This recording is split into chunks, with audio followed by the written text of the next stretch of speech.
Definitely. Well, I guess that means we get to go on to our next presenter. And our next presenter has something very special that he just told us about yesterday. He got an excellent opportunity for everyone. So during the next presentation, we will be dropping well, right now we will be dropping a link into the chat. And this link is to just a basic Microsoft form to get contact information. And if you want to be entered into a drawing for a special prize, fill out this form, and at the end of his presentation, we will do a random number generator. Actually, I thought that was funny. Michael was doing a dice rolling. I'm like, oh, maybe we need to use that. We'll do a random number generation, pick someone who has filled out that form, and they will get a special prize that Ben has acquired for us. So we will put that form in the chat and I will happily introduce our next presenter. Is Ben, are you ready? I am.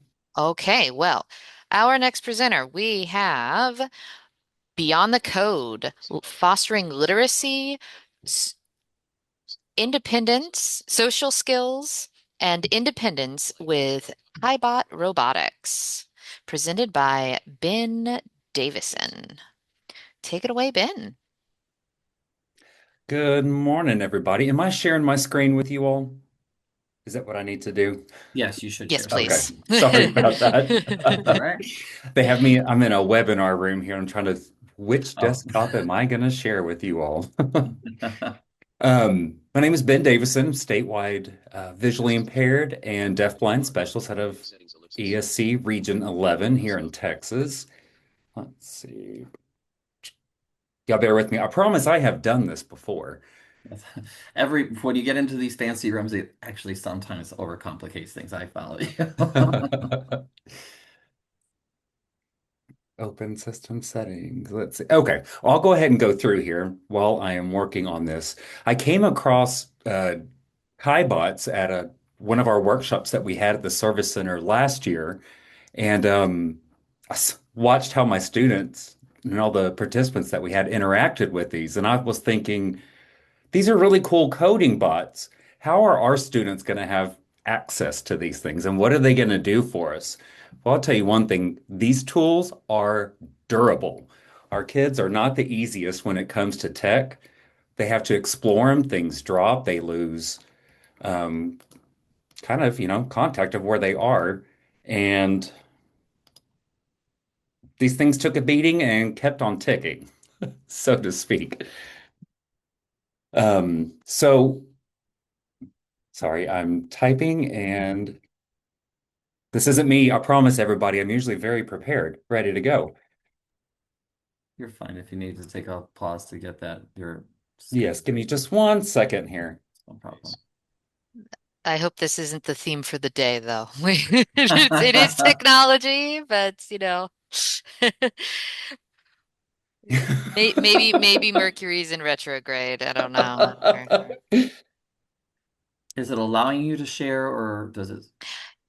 Okay, so another thing, they gave us new computers. And so now we have to request to change something. I'm not sure why it's wanting me to do this.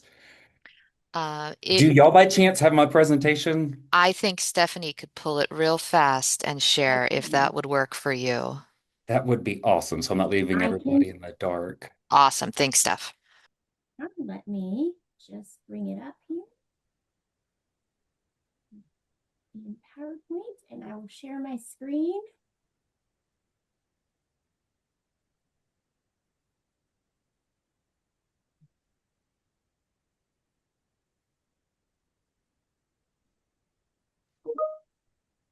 I've got it. I have it. Right at the same time I have it, Ben. So.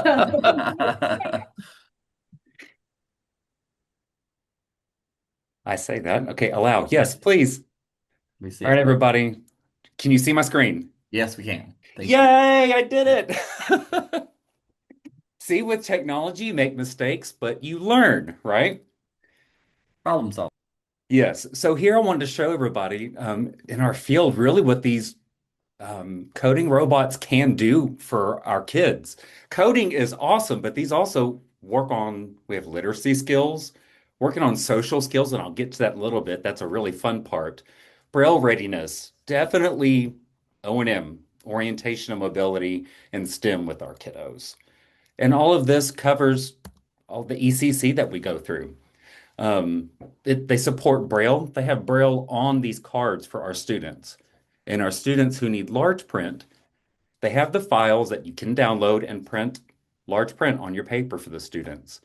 I've printed all of mine on a certain paper. I'm not plugging this company. I've just used them for years. It's called TerraSlate. It's waterproof and tear-proof paper. So you can print it in a regular copy machine and keep on rolling.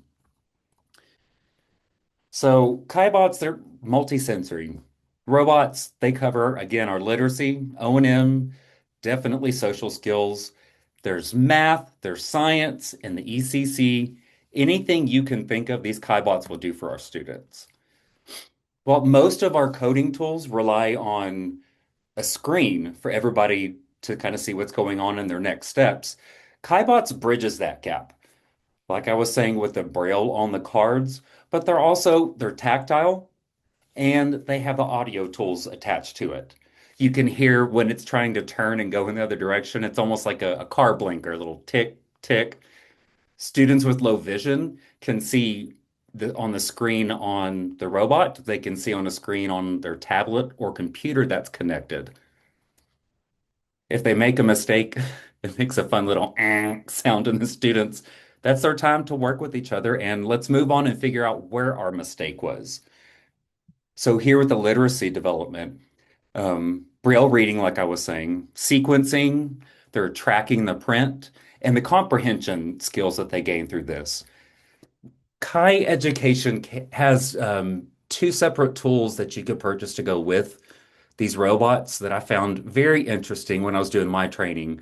One is um, I want to say literacy kitchen, and the other is um, their math box. I'm so sorry, Ronell, if I'm butchering that part of it. But these kind of have the kids look at a big map that you put on the ground, and they can climb into, if you will, what they need to do for their next part. So it'll tell them, we need to start at home and we're going to travel around the block. Let's say we're going to go to the refrigerator. It's a picture of a refrigerator on these tiles on the floor. Now the kids have to figure out how to get there. So you're going to talk about it. Well, do we need to go forward? Do we need to go up? Do we need to go north? Whatever that you're working on with that student, you can incorporate in that part. The student has to navigate to the refrigerator to gather materials to make dinner. They have to go to the grocery store first to gather supplies. There's so many different parts they thought about to add in with these. And the comprehension. How did we get here again? What did we need to do? Did we need to go walk the dog first? No, we didn't talk about walking the dog. I always like to make things silly for my students. It gets them engaged and we get to laugh and cut up. So here's that O&M part, that spatial language. I need to go forward two spaces. I need to turn right, or maybe I need to turn left. Oh, I made a mistake. Let's turn around. Directionality, you're landmarking, planning the route. How are we going to get there? And really, one of the best parts for me is the social skills aspect of this. They make a mistake. They're going to, they're working with each other. I've shown this to adults right off the bat. They say, what do I do? And I'll give them a basic rundown. Here's your KaiBot. Here are the tools and here are the cards. Tell me how you're just going to get down the straight line. And I love watching even the older adults make mistakes on getting the KaiBot down there. Like, oh no, it made the beeping sound. What do I do? What do you think you need to do? So now I'm working with this adult or I'm working with a kid to show them it's okay to make mistakes, right? That's how we all learn. I don't learn if I don't make mistakes. If it was easy, everybody would do it, right? So to say in life. So now they're communicating with each other. They're collaboratively learning how to fix their issue, work on that debugging part of it. And then it's the next student's turn. I think of this as kind of like a Mario and Luigi. Okay, play Nintendo as a kid, Mario dies. Now it's time for Luigi to jump in. And you bounce back and forth with players. You can do the same thing with these Kaibots. One student is in charge of planning a route to get to the end point. If they succeed, great. Now it's the next student's turn. If they make a mistake, they can work together to fix it, but it's still going to be that other student's turn. So working on moving on with mistakes. Market math, that's what I was saying. Excuse me, y'all. There's a whole great package that comes with this. The market math is what I chose when I did my training. We got to choose between the two. Literacy kitchen and market math. I nailed it.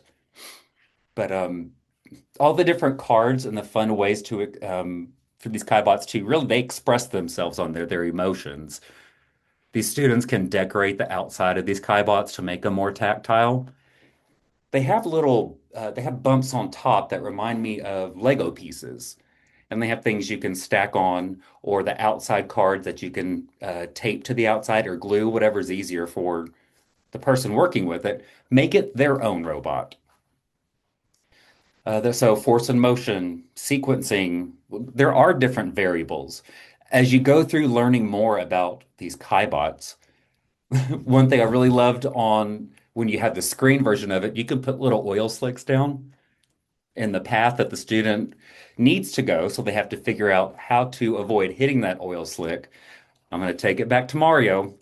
Remember on Mario Kart, when he drives through an oil slick, what does he do? He spins out. Well, that's what these do.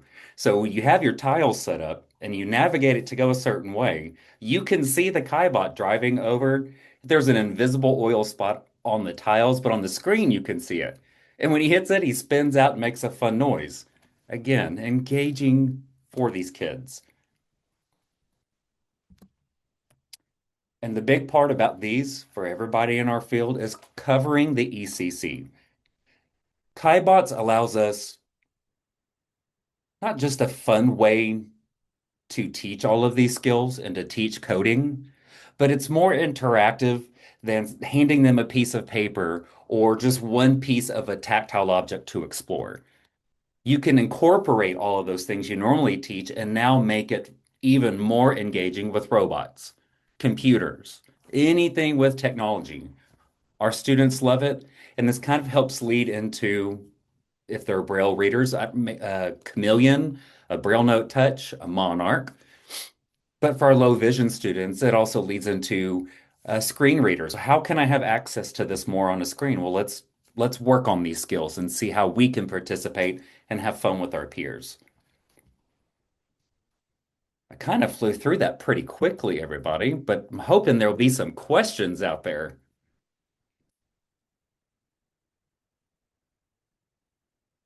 Is there a chat? Yes. Ben, this is Stephanie. I don't see any questions, but I have one.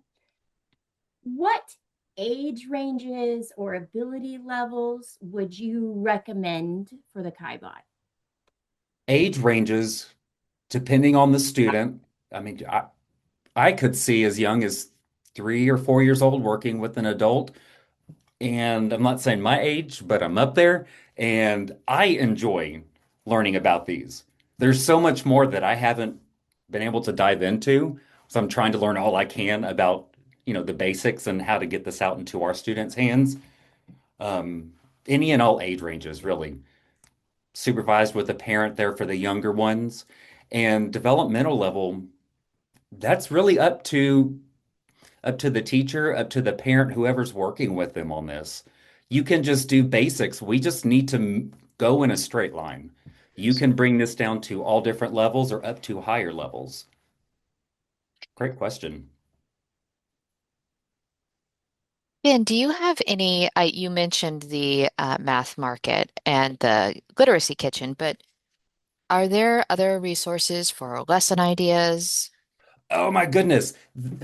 When I was doing my training, I got so excited and I jumped in and started creating lessons for my students. I was typing up my ideas and then, oh, I want to expand and add these objectives here.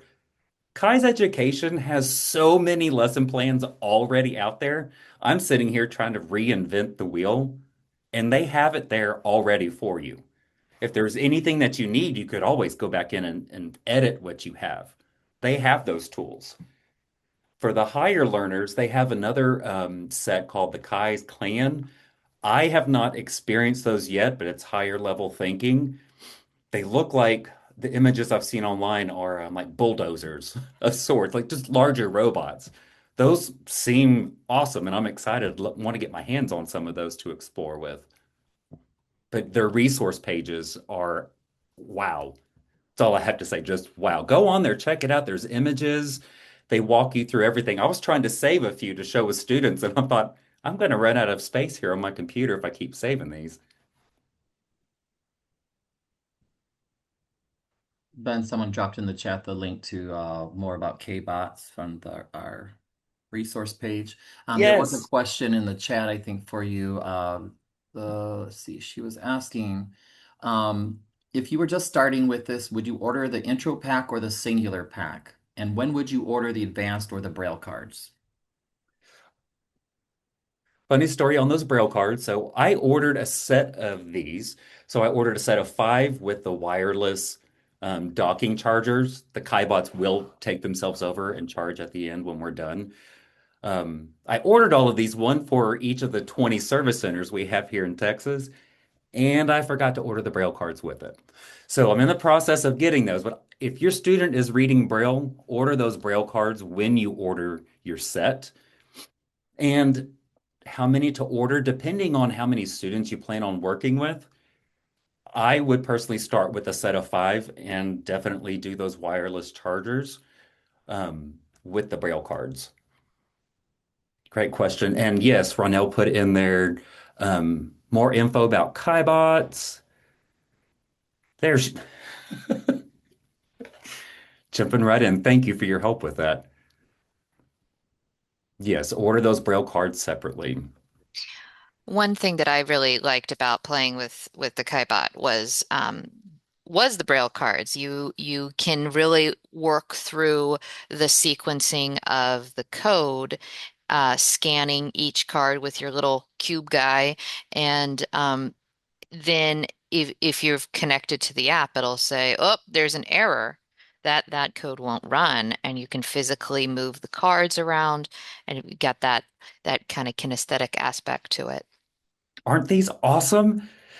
Bruce is the one who came up with this idea, and he was in school and always kind of felt left out. I don't want to go too far into that. I'll let if they're there and they can speak, I'd let them do that. But he kind of felt left out in school, not being able to participate, having a vision impairment. He came up with these so that our kids are included in everything. So, I mean, even more to our side, get these into the hands of the kids. I know we have a lot of tools to teach coding. This is another one to add um, to really advance their learning and adults learning. Y'all jump in and get some of these and try them out. They're a lot of fun. Ben, this is Jeff. I would concur. I just actually had the first opportunity to do some hands-on with them. I've heard about them, seen them in pictures and all, but I had actually never had an experience hands-on with them, and they are indeed a lot of fun. And I think that that universal fun applies to all ages. I don't think there's anyone that would be too old to enjoy these little robots and what you can do with them. So. Yes, exactly. And depending on the Exactly. developmental age or developmental abilities of students and physical, there's just a lot of potential for engagement at all different levels, which is really fun. Yes. All those different levels. We try to have them out at all of our different events here and let the kids explore. Like I said, they're very durable, very durable. If they can take a beating from our students, they can pretty much handle anything else we have to throw at them. I wanted to say something else about I'm so tickled pink with these things. I'm so glad I came across them and I'm able to share my excitement and joy with anybody and everybody who will listen to me talk about them. So thank y'all for having me on here for this coding symposium just to show these off and brag about them. I love these tools. We have Ronell seems to be pretty well versed on all things KBot. They've been contributing quite a bit into the chat. I'm not sure that we're allowed to confirm or deny some of the comments, but I'm going to go ahead and suggest that we can not deny it. They mentioned that APH is working on KBot. We are indeed working with KBot to hopefully look at an opportunity to offer some of this content through APH, and that would also include through Quota. But stay Um, tuned in the new year. yes, and look out for a field testing opportunity for that. I know Soon. that's coming at some point. Yeah, it might even be launching Very around the soon. holidays. Yes, Yeah. exactly. So wonderful. Was there Ronell, any thank other you for your questions? help with this. Ronell is the CEO. I told her I was going to present on this. So I said, hey, would you mind looking over my presentation and let me know what you think? This is your product I'm excited about. And she Yes. said, oh, it looks great. Yes. One quick question. Have you worked with any of your students with CVI with these? I have not had an opportunity to do that yet, but that is something I'm really excited about doing. I want to see how interested they are. They're on different, different levels. Uh, Yeah, I was just thinking the engagement with the you can change the light color by mhm. using the coding cards and things of that nature. And I'm like, I'm wondering if that would be of interest and attraction and another way to um, build up some peer interactions. Yes. One on that note, I was making notes for the CVI students and thinking, what else can I do? And I'm going to put this on I almost said a light board, a light box. I mean, light board, whatever you want to call it, but I'm going to put it on a light box for the basics of it, so they can help draw out the outline of the map they're going to follow, and then have that contrast with the lights on the KaiBot too. Oh, okay, that's a good idea. And I know at the Maryland School for the Blind, Gina Fugate has used, she's had her students build Lego frames to hold the cards in place so they don't move around while students are trying to scan them. And then and then to lay out their code in rows like that. And so that's another tip that people might be interested in. Stephanie, thank you for dropping in. For those of you, it sounded like we have some interested folks in being involved in field testing for KaiBot. So she has dropped the links to sign up to be a field tester, and there that you'll see on that page that there is information on any of the upcoming field testing. I don't know that it's listed there, but get your name in, get your information in there, and but that should be happening very soon. And I'm just going to give people another minute or two to sign up for the drawing. Ben, do you know what the special surprise is? I sure do. Oh, you're not going to tell us? You're just going to tease us about it? Okay, so special prize is uh, KaiBot Braille cards for the winner. Did I get that correct, Ronell? Crossing fingers, I got that right. They heard about what I was doing and wanted to offer a giveaway prize for one of our lucky participants. Starter pack and Braille cards. Thank you. Thank you. Yes. Ooh, awesome. Okay. This is an amazing tool, everybody. And I mean, I don't get anything back from this. I'm just so excited about these and getting them in the hands of our students, getting them engaged any way possible. And also, yeah, jump into the field testing. I love field testing new products for APH. I get to learn about things, introduce it to a variety of students, and get their input. They're not going to lie. They want things in front of them that are going to work. They like to offer their perspectives, and APH likes to hear that. They help make these products what they are today. Amazing. Yes, we will change things based on field testing feedback. So please. Um, okay, so what we're going to do is Stephanie, if you can pull up, Stephanie is my gal Friday. So if she can pull up uh the list of people who inputted into the form.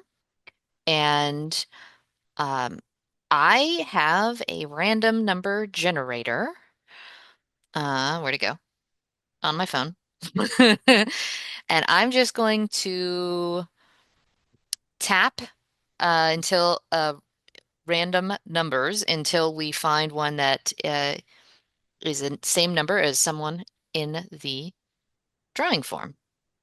And that person, because we will have their name, will then be getting the cool KaiBot. Are you ready, Stephanie? I am ready. Yes, I'm not muted. Yes, Leslie, I'm ready.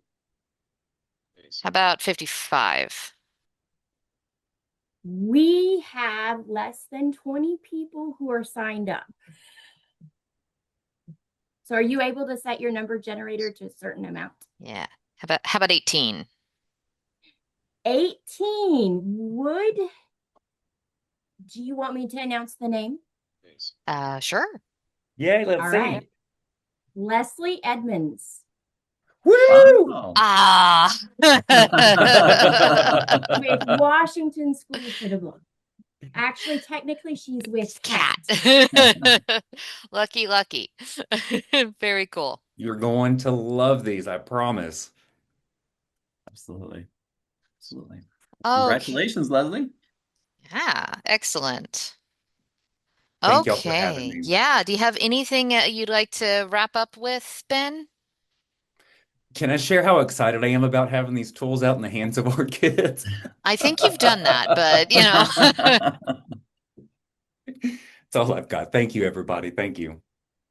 Thank you, Ben. We appreciate your time today. It's great information. And the energy you bring to that is what I have witnessed. Anytime we have the opportunity to get the kids hands-on these robots of any type, it immediately they get buy-in. So it's a really exciting opportunity. So thank you. Yeah, definitely. It's a neat product and they're a great company to work with from all accounts. So, thank you very much. I guess we get to move on to our next presenter. This is a quick look at CJ Threads presented by Liam Irvin. Liam, are you I with am. us? Hello. Good afternoon. Awesome. Well, I mean, maybe good morning, depending on where you are, or good evening, because I think we do have some people from the UK as well. Yes. And yeah, so my name is Liam Irvin. Quick introduction. I am a quality assurance analyst here at the American Printing House for the Blind. Before this, I was an assistive technology instructor. And before that, I was a software engineer for a nonprofit that focused on blind-centric materials. So we made lot of books and things. It wasn't APH, but it was another place, and I was software engineer for about 8 years there. So today I'm going to talk to you about CJ Threads. So if you're familiar with CodeJumper, I should say if you're not familiar with CodeJumper, you really should be. CodeJumper is a fantastic tool that we have that allows students to learn about the fundamentals of coding through hands-on activities. So a lot of things, obviously, they teach you code, and that's awesome. But for our younger students, having things in your hands that you can work with are fantastic. And so obviously we have CodeJumper, and that's awesome. We love CodeJumper. But we decided, hey, what can we do to move the needle forward? How do we keep going? And so we said, well, why don't we teach people how to actually code? And the best way to do that is teach them a real language that can be used. And so CJ Threads is our module that adds on to CodeJumper, and it allows you to learn Python. Python is used everywhere. I use Python in my recreational coding. There are businesses that use Python. I can't say enough good things about Python. And now we have a way to teach students Python. So I am going to share my screen, hopefully. Here we go. Hopefully I do this right.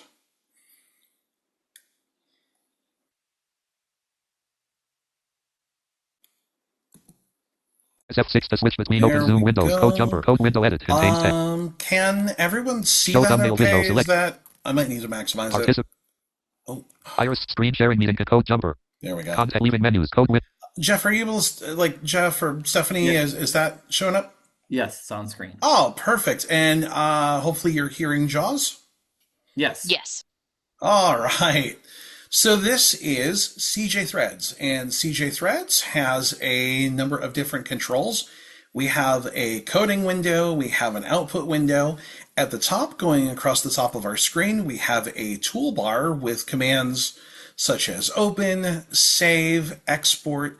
We have a really cool command called save to wave. So when your student makes a program, the output of the program, because these programs play sounds. So if you're familiar with Code Jumper, you know that we have Twinkle Twinkle Little Star and a lot of other really cool things.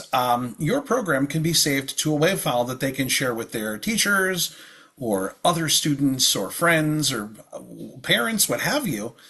And then going down along the left side are kind of the brains of everything. So we have our modules. We have our different pods. So if you remember the original kit, you would connect all these little different colored pods to our main hub. This sort of does that, but it's virtual. So you'll never run out of pods. It's pretty much how much can your computer handle? That's what you can do here. And so what makes this so cool and so unique and fun is that we have real code. So I'm at the top of my coding window, and as I move, Import size. Number my program. so it's reading each line. So a number sign my program, that's what we call a comment. I won't focus on too much of that here because we have some great resources that will teach you a lot of this. But as I move, Import size. Import code jumper. import SYS, import code jumper, Import sound group.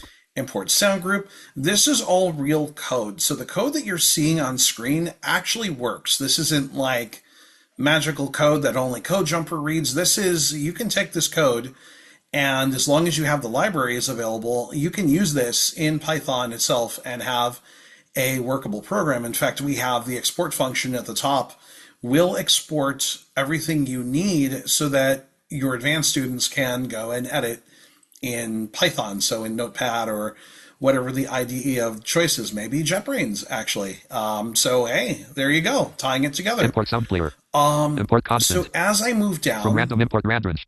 this is another Blank. import. Player equals sound player dot sound player. So this sets up our sound player. Player dot set sound folder location. Slash This sound. sets up a folder location. Again, all these things really aren't things that we, like as educators, would probably have to focus on too much. SG equals sound group dot sound groups. X equals I'm gonna 1. keep scrolling. That's a variable. We unfortunately won't be talking about those today. Blank. Depth thread 1. Now, this is the important thing. Now, I talked about the hub and that you would connect your pods to, the hub. We would call those threads. So on the original screen, you had 4 threads. They were preset with Twinkle Twinkle Little Star. I think there was an animals one. They're all different. We have one thread here that's been declared, and that sets. Global X. We're gonna call the X. Sounds equals SG dot get sound group with name hello world. This sets our sound group called Hello World, and the Hello World sound group will play the words Hello World in different languages. And so as a programmer, you usually start, unless you're me, I did something else. You usually start by writing a program that says Hello World. But so we were like, hey, let's start with that. That's something that, we teach students. And when I learned in high school, that's what we did. We did Hello World. And so I can, using keyboard controls, so that is another great thing about this program and this module, is that we have thought about keyboard user. We have thought about screen reader users. We've thought about those that use keyboards. And so everything on those bars has keyboard controls that go with them. So today we're going to have our program speak Hello World. And by doing that, we're going to add a play pod. Now, if I had the physical pods, I would take a play pod out, I'd plug it into my hub, and I would be able to select my sound. Well, obviously this is all virtual, so we do it a different way. We're going to use Alt-P. Play pod dialog. Sound edit 1. And right here we see we have the sound. It's asking us for a number. Blank. And I know 1. that hello world in English is number 2. And I will show you in a moment how I know that, actually, because this is something that if you're using the program with students, you'll want to know too, and so will they. If I tab, Selected 2. Speed edit 2. I can set my speed. There are different speed. I believe we go 1 through 4 on speed. We're not going to change that. We want it to speak at our normal volume. So I'm going to tab one more time. OK button. Go to OK, and I'm going to press enter. Code window edit contains text. And I have a brand new line that's appeared. Sounds equals S player dot play sounds 2 2. So this tells our player to play a sound with the parameters of 2 and 2. The first 2 is our sound. Our second 2 is the speed. Now, maybe I don't know what numbers go with what sound. Uh-oh, what am I going to do? So I'm going to go up. Sounds equals SG dot get sound group with name hello world. To my sound group. I'm going to press Alt-D for edit. Sound group dialog. Sound category combo box. CJ the DJ. And CJ the DJ is our brand new sound set. Your students can make beats. We have bass lines, we have melodies, we have drums. They can make a whole bunch of noise, and that's awesome. You get to build songs, and then you can save your song as a WAV file. Sound set combo box. Hello world. So we're using the sound set that's Hello World. And if I start tabbing, Read only edit 1 Afrikaans. 1 is Read only edit Afrikaans, 2 English.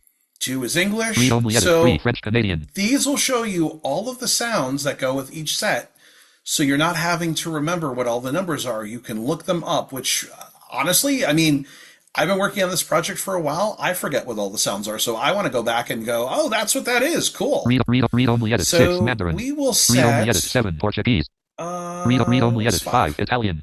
5 is Italian. So we'll do an Italian as well. Read OK button. So we're going to Code click window edit global OK. X sounds player dot play sounds. We're going to go down one line. This is our first one. Whenever I insert a line, I will have my line inserted below. So we're going to play. Selected blank 1 blank We 1 said blank. 5 was Italiano. Italian. OK button. Click OK. Code window edit player dot play And sounds there's 2 2. our new Player dot play line. sounds 5. So we're going to play Hello World in English and Italian. So up on that top bar, there's a run button. I can press Alt-R, and we're going to run our program. And if everything works correctly, cross fingers, it is going to say Hello World in English and Italian. Output window edit read. Hello world. Ciao mondo. Hey, it worked! Hooray! Awesome.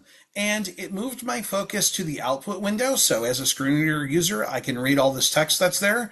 So if I had a program error, I would be able to review my error.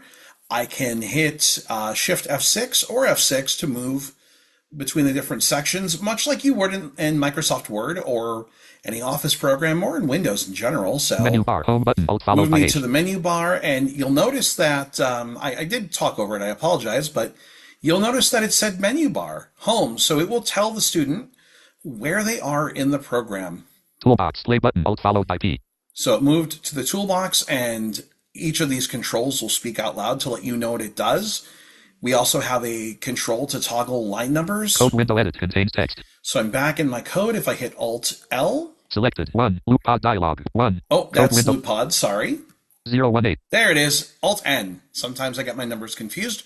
Now this puts line numbers on the left side. So if my teacher says, hey, I want you to fix line 15, well, go up. 017 016 sound 015 global X.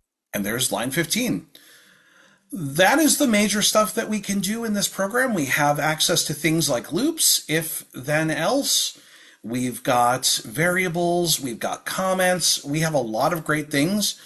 And this would allow students to really learn to code and learn real code that they can use in real life. A couple things I want to mention is that this does work really well if your student is using a Monarch. We have found that if they're using the Monarch connected with JAWS through CodeJumper, they can read all their code, and it's kind of cool to see your code on a display. It's something that I really enjoy. I've been really excited to actually look at code and have it mean something to me. And I also want to point out that we are selling the physical kit. So if you have used CodeJumper or you've been like, I want to dive in and use the kit along with Threads, we are selling CodeJumper for $100. We're selling it at that price through the end of January. And I have been told that this is both Cash and quota. So if you want to buy on quota, it is $100. Are there any questions, comments, anything I can answer that maybe I missed? I know it was a lot in a short amount of time.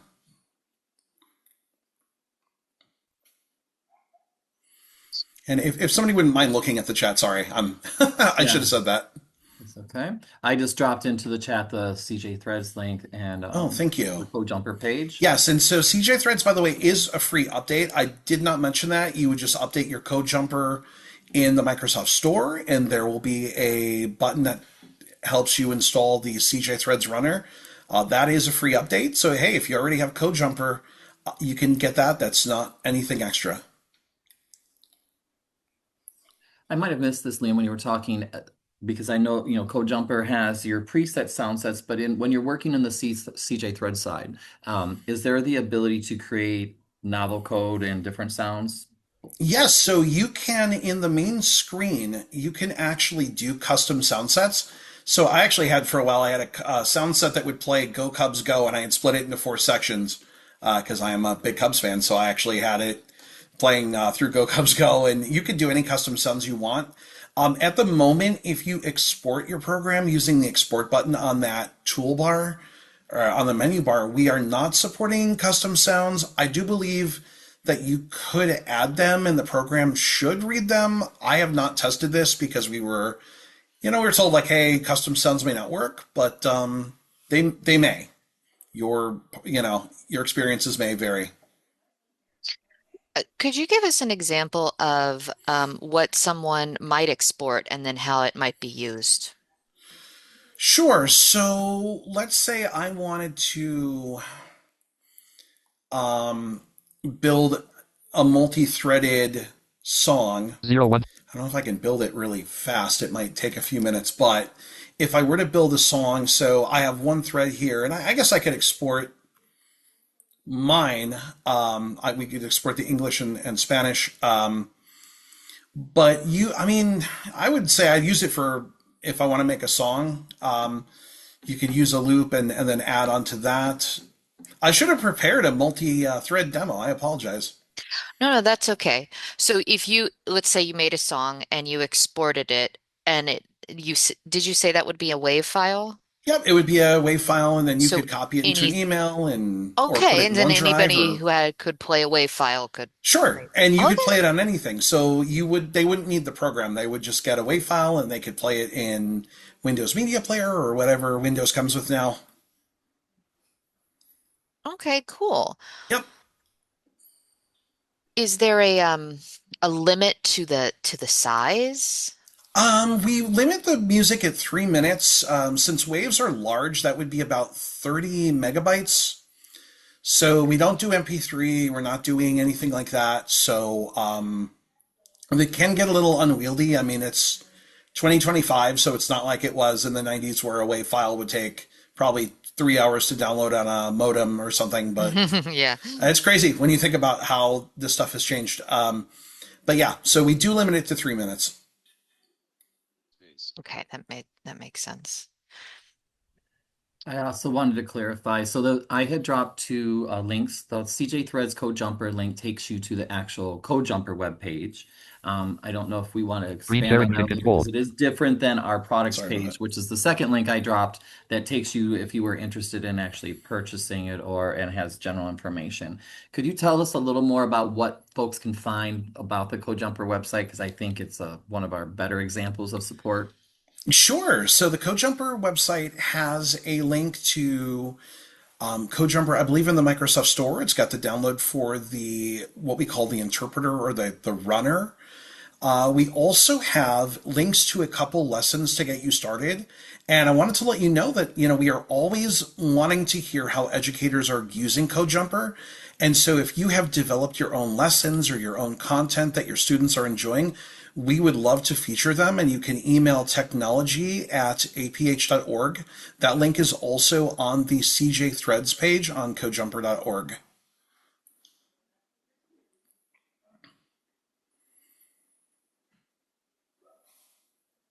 And I the believe we refresh. also have a FAQ and support resources as well. Sorry about that, Jeff.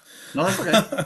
No, I wanted to also ask, I know that, and I haven't been kept current as I should be. I know that we had dropped a few pre-designed lessons for CJ Threads, and I think the plan was to drop some more soon. Is that still the plan? So at the moment, we have two lessons up to get people started. Hmm. I cannot speak to kind of what any future plans would be, but we are always soliciting, suggestions and comments, and especially like if you have developed something. I mean, we would love to hear from you because we have a lot of people using it out in the field, and so if I mean, you may have made something really cool, and we'd love to hear about it. How would people get in touch? So, if you have lessons or something that you may have built, we have technology at aph.org, and that is listed on the CJ Threads page. I don't know if we linked it, but that is a great email to ask questions, share things. That's where we are like directing people to share and send. Great, great. Uh, well, is there anything else you'd like to share about CJ Threads or using Python or anything? Not that I can think of. I do hope that people enjoy this, and I really hope if you are an educator, you try this with your students. I think it's a lot of fun. I've really enjoyed being part of the project, and I've had a lot of fun with it. And I hope that others enjoyed as much as I do. And I apologize that I don't have a cool giveaway, but hey, I mean, I love that we are pricing this at a point for a little while that, hopefully everyone can start working with this. I think it's awesome, and I'm so glad we're doing it. And, love to hear success stories. So hopefully that this is the thing that gets you into using Code Jumper. Maybe you said I'd like to try it. Please try it. We'd love to hear about your experiences. Yeah, I like that this is kind of a bridge because CodeJumper has that really great, physical component to it. But then like what's the next step? And so this Right. seems like it's Yeah. yeah, getting us there. Cool. What screen reader were you using? I was using JAWS. You were using JAWS. Okay, perfect. Yes. And it will work with NVDA. So it will work with NVDA, JAWS, and Narrator. I have tested with all three. So, I mean, it will work across those. Also, it is Windows only, and there were some questions about Android. We have not developed CJ Threads for Android, so this is going to be Windows only. That is a question we did receive like during a webinar. Okay, good to know. Really Yeah. quick on that same point. So I Hmm. know that for some folks who have been on CodeJumper for some time, there Oh is yeah, or was an app that runs on Android. Does that continue to work and supported by CodeJumper, or is that kind of discontinued? discontinued. Um, I do not know. That's more of a technical question. I mean, if I could try to get an answer for you, my understanding is there were some Android changes. The app may or may not work, and so I think that was kind of the issue. That was what I think I heard as well. Yeah. Yeah, I don't want to say the wrong thing, especially yeah. because you guys are recording. So Technology changes very quickly. it does. So, Sometimes there are rapid changes and things happen, yeah. and that's, Okay. that is technology. Well, thanks so much, Liam. This was Well, very thank helpful. you. Thank you so much. Thank you for having me. Mute. Absolutely. Stop share all. Okay, there. I was like, how do I stop sharing? Yes. D- B- Ben, do you have a question? No, I don't have a question. I was clicking on chat and I hit the wrong button. I'm Oh, sorry. okay. Is that right? Oh, good. Well, we are about to take a little bit of a break so everybody can stretch for a second. But when we come back, we have a really, really awesome presentation and workshop on using latex. So if you haven't had a chance to look at the steps that you might want to take to follow along with that, now would be a great time to do that as well. I'm highly looking forward to it, and I think, Jeff, if you have a timer I do. that we We're can, going to take a quick 10-minute break. We're going to yeah. try to put that to work. Let me try to do that sharing. Erin had her hand up. I don't know if there was a question before we go to break. Hi, it's Erin. Yes, Yeah. there was a question in the chat box. Oh, Can students learn about running multiple threads on a computer using this software? What a great question. Absolutely. So, oh, there I am. Sorry. yes. There I am. Hi. Yep. Yes, absolutely. So you can create up to 6 threads, and threading works a little bit differently in CodeJumper. We've kind of taken the technicality, if that's a word, out of threading. So we are not teaching you exactly like how to multi-thread in the way that you would as like a software engineer, but we built something that is, very easily to run things in parallel. And we are allowing up to 6 at the moment. So obviously the hub supports 4. We're supporting 6, and you can put as many modules as you want. So the pods, it's unlimited. I like to tell people it's all based on how much your computer can handle. So there really is no physical limit because we're not using physical pods. Cool. So just get extra RAM. Yeah, exactly. Got it. Although I've heard RAM's a little pricey right now, so maybe, Yeah. you know.